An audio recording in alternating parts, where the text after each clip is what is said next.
um dos arquivos mais importantes da América Latina, ele é referência em muita coisa. Eu gosto de falar personalidades, porque elas são reais. Uma das coisas mais importantes para vocês saberem é que o arquivo é vivo.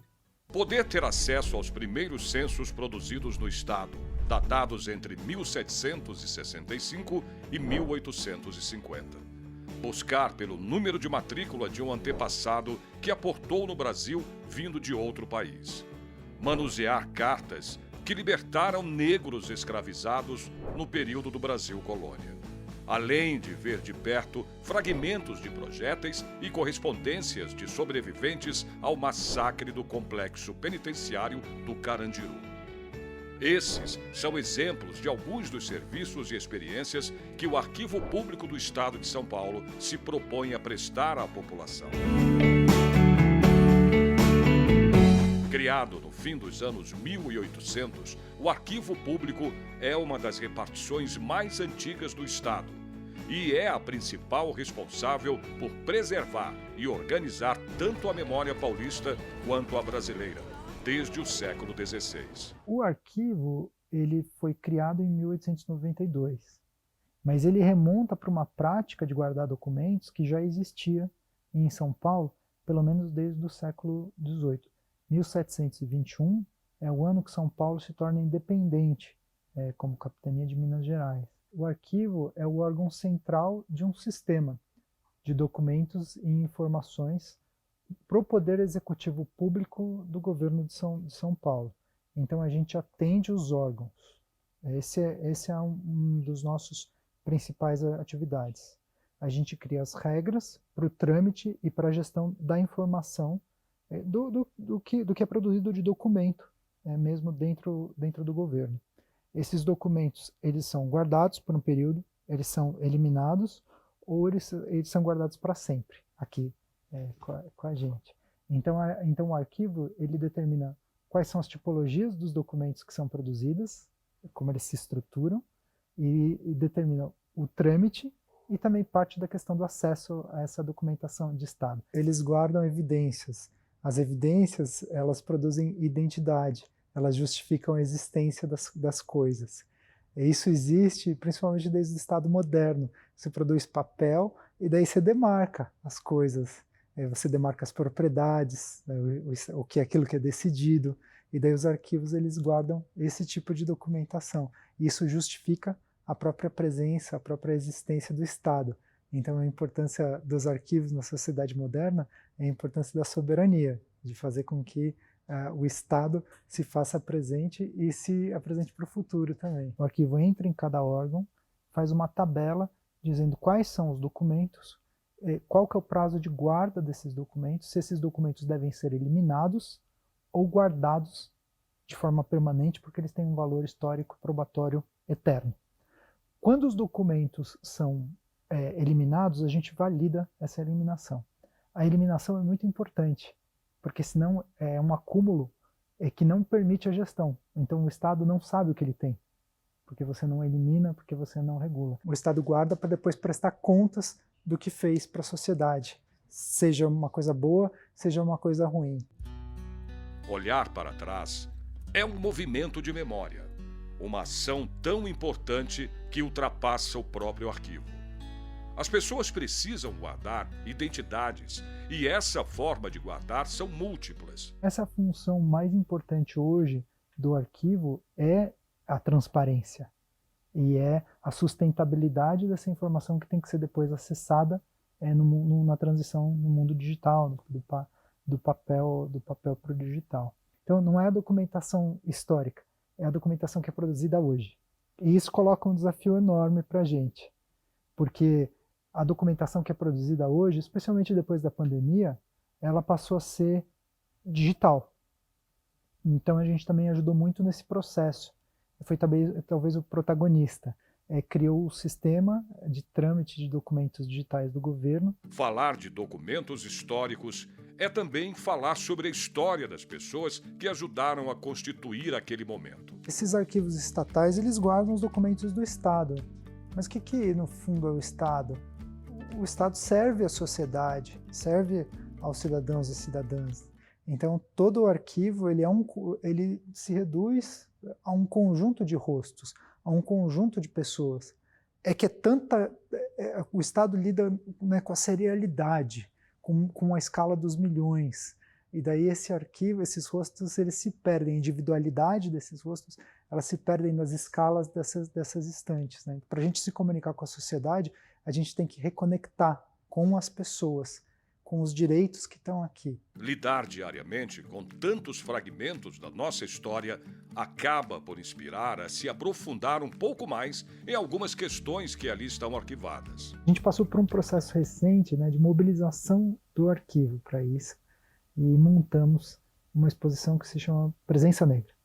E a palavra presença foi especialmente escolhida, né, porque é para você entender o que tem aqui que diz respeito à memória negra, a memória dessas pessoas que eventualmente estão envolvidas com a história da escravidão.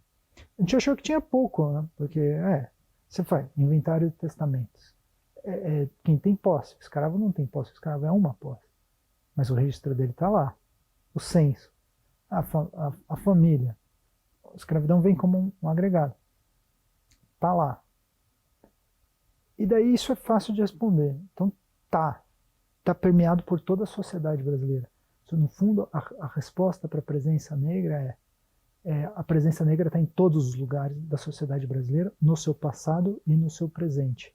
E a gente só não enxerga porque a gente não quer. Então é função do arquivo também fazer isso. A exposição usa a trajetória de personalidades negras como recurso para traçar uma narrativa que passeia por períodos da nossa história, oferecendo inclusive a oportunidade de acesso a documentos que são marcos socioculturais produzidos pela população negra. O projeto Presença Negra no Arquivo, que virou uma exposição Presença Negra no Arquivo, idealizada mais ou menos no final de 21 para 22, foi quando a gente recebeu a nossa diretora.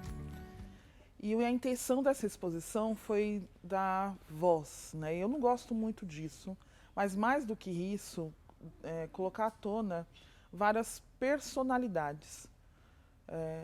E principalmente de documentações que a gente tem aqui. Esse trabalho de curadoria das histórias de vida das personalidades negras que estão presentes na exposição foi pensado para construir uma narrativa que passa pelo Brasil colônia, pelo Império e pela República. Sempre com foco nas ações e trabalhos presentes no estado de São Paulo. O Arquivo Público do Estado tem vários documentos de pessoas pretas do Brasil. E a gente focou nesse recorte de São Paulo, principalmente. Então, a gente trabalhou com 7 personalidades. Trabalhamos com Luiz Gama, Carolina Maria de Jesus, Teodora, Tebas, os irmãos Rebouças, focando no José, né, que é o irmão caçula. A gente fala muito do André e do Antônio, mas a gente focou no José, que ele, além de tudo, ele foi funcionário público. Tem várias coisas que ele participou, engenheiro técnico formado, personalidade trabalhou muito com as ferrovias. E também com Teodoro Sampaio. Foi muito interessante nesse processo todo, nessa descoberta toda desses documentos, não só de gente, assim, aspas eu aqui, né? Não só eu, Ednusa, descobrir e redescobrir esses personagens, mas saber que essa documentação está aqui. Então, saber que eu tenho maços de população falando de Luiz Gama, maços de população onde deu origem às cartas que a Teodora escreveu, que era uma mulher preta, escravizada. Saber que eu tenho fotos originais de Carolina Maria de Jesus, que é muito interessante, que são lindas, assim. Saber um pouco mais dos irmãos Rebouças, né? A gente sempre passa por uma avenida que tem aqui em São Paulo, que é a Avenida Rebouças, né? E saber... Foram engenheiros, construíram muita coisa aqui no estado de São Paulo. A minha preocupação, principalmente, era como eu posso levar essa linguagem para a sociedade civil. Então, eu vou falar de Luiz Gama, mas como que eu falo de Luiz Gama? Tá, advogado, abolicionista e, né, quando a gente traz isso para o mundo real, principalmente a ação educativa que atende um público de 12 a 18 anos, majoritariamente. Sim, atendemos também os pesquisadores e a academia, né, entre aspas, mas majoritariamente atendemos um público jovem, adolescente, que está aí vivenciando as redes sociais e todo esse conteúdo. Então, como que a gente transforma isso? Então, mais do que valorizar a documentação pública, é como essa linguagem vai ser dita daqui para frente. A mostra é formada por 4 blocos, representados por cores pré-determinadas. Cada cor tem um sentido. E mais do que o sentido das cores, são as simbologias colocadas nessas representações. Eu foco muito na sociedade civil, né? Como essas pessoas que vão visitar o arquivo vão entender aquela documentação que está ali. Muita gente nem sabe que Tebas foi um arquiteto antes da profissão arquiteto efetivamente existir, né, o nome assim, e que ajudou na construção do mosteiro de São Bento. Muita gente passa em frente ao mosteiro de São Bento e nem sabe que ali é um mosteiro, né, e que muito menos teve essa pessoa que ajudou na construção dessa fachada. A exposição está lá embaixo, né? A gente tinha muita coisa sobre essa escritora do século XX, que é a Carolina Maria de Jesus, muitas fotos, sobretudo. A gente tinha muita coisa sobre a imprensa negra, então, desde a década de 20, 30, os jornais do movimento negro, com as pessoas negras se afirmando, se conhecendo e depurando a sua própria causa. Carolina Maria de Jesus é meu xodó, foi a primeira que eu comecei a pesquisar. Assim, eu já tinha lido o diário, né, dela, mas quando eu fui pesquisar mesmo a história de Carolina e percebi que não só escritora, eu falo muito de Carolina não como escritora, né? Eu acabo me identificando, me sentindo representada por Carolina por ela ser uma mulher preta, pobre, periférica, batalhadora, que trabalhou muito para conseguir criar seus filhos. Eu sou mãe de 2 filhos, eu tenho uma menina e um menino, e eu falo sempre o jovem adulto, para ele não esquecer, né, que ele é um jovem adulto, né, e uma adolescente. Então eu trago muito Carolina nisso, né, no meu dia a dia. E eu acho que foi isso também a intenção dessa exposição, transformar essas personalidades em pessoas reais, fazer esse contraponto de que elas são reais, que elas existiram. E Carolina, no caso, mais do que escritora, gente, poeta, sabe, compositora. Tem várias músicas compostas por Carolina Maria de Jesus, né? E fora isso, não sendo menos relevante, mas que a gente também tem que trazer à tona, mãe, né? Como dá trabalho, né? Mãe, né? Numa época, hoje já é muito difícil, naquela época muito escassa e com todas as particularidades que ela tinha. Teodora foi uma mulher preta, escravizada, que ela escrevia as cartas, né? E naquela época que o processo de alfabetização era muito difícil, e essas cartas eram para ajudar outras pessoas a se libertarem. Então, foi muito importante, assim. E trazer esses personagens é também mostrar esse processo de pesquisa que é nós falando por nós também, né? Que é muito isso, mostrar para a sociedade civil que, majoritariamente preta, ela tem a possibilidade de fazer a pesquisa dentro de um arquivo público do Estado, onde tem os documentos de qualidade técnica, né, não só de documentação, de difusão e local de acondicionamento, onde ela possa falar a sua própria história.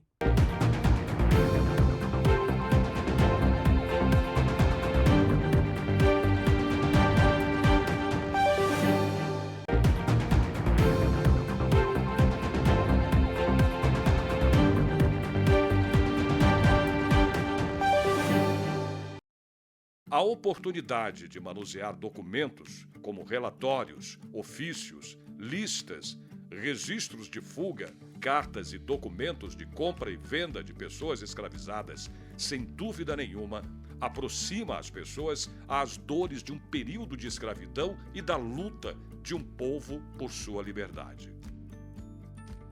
Mesmo com tantos avanços, o arquivo ainda esbarra em algumas dificuldades de preservar a história de certos povos. Pela falta de registros físicos, muitas vezes as culturas indígenas vão aparecer representadas apenas à medida em que o Estado moderno se expandiu. Então aqui você vai ter abriu a estrada, né? Então você vai ter o contato, ou às vezes você tem um órgão estatal, muito frequentemente, como é o caso da FUNAI, né, no governo federal, que cuida da relação com o indígena. Mas daí é sempre o Estado registrando essas comunidades, e não elas falando sobre si mesmas, né? Então, como é que você pensa um arquivo voltado para o futuro que seja capaz de poder acolher esses discursos, né? Hoje os arquivos estatais eles não estão aparelhados para isso, mas são outros arquivos que guardam essas histórias. Normalmente são histórias orais, materiais etnográficos. Você tem esse trabalho sendo feito e esse diálogo existe, a gente está atento para isso. É necessário ampliar. Hoje, o Arquivo Público do Estado é formado por aproximadamente 25 milhões de documentos textuais, 3 milhões de documentos iconográficos e cartográficos, 45 mil volumes de livros e mais de 6 mil títulos de jornais e 2 mil títulos de revistas. A DERSA, que é essa empresa, né, de planejamento rodoviário urbano do Estado, foi extinta. Então a gente participou da extinção, porque quando você vai extinguir uma empresa, tem um monte de caixa, tem um monte, todas as informações da empresa estão lá, ou seja digitalmente, seja no papel, elas estão lá. Então o arquivo vai lá e ajuda a fazer essa gestão. E daí parte do que vai ser, da competência daquela empresa que vai para a administração pública, fica. Então no caso da DERSA, isso foi para a administração direta, foi para o DR, né, que é o Departamento de Estradas e Rodagem. Daí as caixas que vão competir ao DR tem que ir para o DR. Tem coisas que já podem ser eliminadas e tem coisas que vêm para cá. Então a gente recebe a DERSA. E daí isso inclui papel e inclui os sistemas da DERSA. E daí imagina a importância disso para a administração. Porque a DERSA, ela produziu a Bandeirantes, a Nova Bandeirantes, posso estar enganado em alguma aqui, mas Imigrantes, a Nova Imigrantes, a Dom Pedro, né, as estradas mais eficientes e maiores do estado de São Paulo, talvez as mais eficientes do Brasil. E daí, qualquer coisa que você precisa reformar na estrada, mudar na estrada, você precisa acessar o projeto. E daí está lá. Outro exemplo que chegou aqui recentemente, que é o Complexo Manicomial de Juqueri, que foi o grande manicômio público do estado de São Paulo desde o século XIX. Acho que começou suas atividades lá para final do 1880, do Império para a República. Era um manicômio mesmo, ele chegou a receber simultaneamente mais de 10, 15 mil pessoas, né? E então toda a história dessa instituição, lógico, tem fotos, tem livros, tem os quadros, porque a psicoterapia ela foi implantada logo na década de 50 e 60. Então, quem estava lá em Juqueri pintava, né, como parte de terapia. Isso é uma história bonita. Isso está lá ainda. Está no Museu Osório César, que está dentro ainda do complexo de Juqueri. Mas o resto da instituição, dos documentos, está vindo para cá. E o que são? São fichas com os nomes das pessoas, com os dados pessoais desses indivíduos que estiveram lá, e daí prontuários que contam a história das intervenções. Juqueri como instituição, por que ele existiu? Né? Qual que é o sentido de uma instituição como essa? Um grande campus onde você coloca todo mundo que foge da norma. Por que existe isso? Porque a cidade está crescendo. Então você precisa de grandes manicômios porque você precisa estabelecer normas mais claras de comportamento e condenar comportamentos que fujam desses padrões para controlar um espaço urbano que fica cada vez maior. Então é diretamente relacionado com a urbanidade, com o advento da cidade, e daí você precisa criar um campus para colocar todo mundo que não é desejável ou que foge desse tipo de norma. E não foi só isso que aconteceu nessa história da expansão moderna, mas esse é um capítulo importante. Então, o arquivo, quando guarda isso, ele guarda, e também oferece a pesquisa, ele está oferecendo a possibilidade da sociedade se repensar.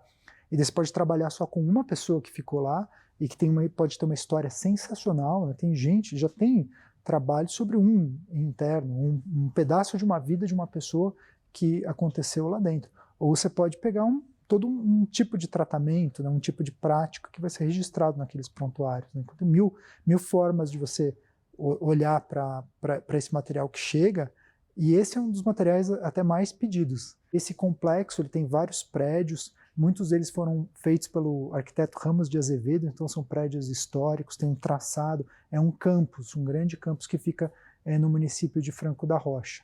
E atendeu, ao longo da sua história, milhares e milhares e milhares de pessoas, salvo engano, chegou a ter 10, 12, 15 mil pessoas num ano, todo mundo lá em Juqueri. Daí, quando a instituição acabou, o Arquivo Público e também a Secretaria de Saúde e Juqueri, a gente resolveu guardar as evidências de Juqueri aqui no arquivo. A gente está recebendo Juqueri, então, a memória de Juqueri por lotes. Normalmente são prontuários dos pacientes e fichas. E daí muita gente pergunta se já chegaram 2 lotes e muita gente nos pergunta se esse material é acessível. E daí ele é acessível desde que você seja pesquisador e desde que você comprometa a manter a sensibilidade do dado. Então você não pode usar para qualquer coisa o dado de uma pesquisa sobre Juqueri, mas se você estiver fazendo uma pesquisa histórica e comprovada, você pode utilizar esses dados para a sua pesquisa. Normalmente o diagnóstico é esse. Além dos prontuários e fichas, a gente também está recebendo imagens, um acervo iconográfico, negativos de vidro, que são então atividade mesmo hospitalar dos pacientes, vêm fotos. Negativos de vidro são coisas que eram para registrar as fichas, são imagens que são para fazer o fichamento dos pacientes. Então vem esse catálogo com os negativos. E daí tem outras coisas, livros, outra correspondência, o que sobrou da instituição. Bastante coisa se perdeu no incêndio em 2005, infelizmente. Então, o que aumenta, na verdade, a necessidade de dar uma preservação sistêmica, que vai ficar mais seguro e mais bem guardado. A estrutura da atual sede da APESP também foi projetada pensando na preservação desse material. Para se ter ideia, o prédio é recoberto por placas térmicas, com cerca de 20 centímetros de isolamento na parte externa. Essa engenharia impede o aquecimento do espaço e reduz gastos com a climatização. O prédio que a gente está aqui agora, que é um prédio inteiramente concebido para ser um depósito técnico de documentos. Os pisos onde ficam armazenadas a documentação permanente têm sua estrutura reforçada para receber grande quantidade de massa documental, podendo suportar 2,5 toneladas por metro quadrado de peso. Além disso, existe um cuidado de não existir janelas e rede hidráulica nessa área de reserva técnica. Isso evita umidade, entrada de ar externo e luz, o que aceleraria o envelhecimento dos documentos. Vocês estão vendo um pequeno corredor aqui atrás de mim, mas tem centenas de corredores como esse aqui. O pé direito ainda é duplo, vocês não estão vendo. A gente tem um controle muito rígido de ambiente, então você está passando um frio aqui, né? Todo mundo que vem para cá vem de casaco, a temperatura sempre circula em torno de 18 graus e a umidade tem que ser baixa, então tem que ser inferior a 60%. E essas condições elas têm que ser mantidas com constância. Então isso pega não só para você ter um prédio bom, mas você tem que ter coisas meio básicas, mas que a maioria dos prédios públicos não tem. Por exemplo, a ligação da eletricidade com a rua, ela tem que ser muito segura. Você tem que ter um sistema de redundâncias do ponto de vista da manutenção da rede elétrica, né, de geradores, de no-breaks. Tudo isso tem que funcionar, porque a gente não pode, em hipótese alguma, perder ou acelerar a deterioração dos documentos que estão aqui. Esse prédio foi projetado por volta de 2007, 2008 e ficou pronto em 2012. E daí isso foi um grande marco, né, porque que arquivo da América Latina tem um prédio como esse, público? A gente tem uma área de conservação e de restauro robusta, com técnicos excelentes. Quando você coloca uma coisa aqui, ela não pode estar estragada, ela não pode vir com bicho, então não pode vir com uma praga. Então é um desafio, porque não é só restaurar uma coisa, um bibelô, algo que tem um grande valor histórico. Também tem que ter o desafio de você tomar uma decisão mais em lote, em que você consiga fazer uma conservação, deixar as coisas melhores. Então é isso que é o arquivo. E o desafio do arquivo é se manter vivo para o futuro, para a transição.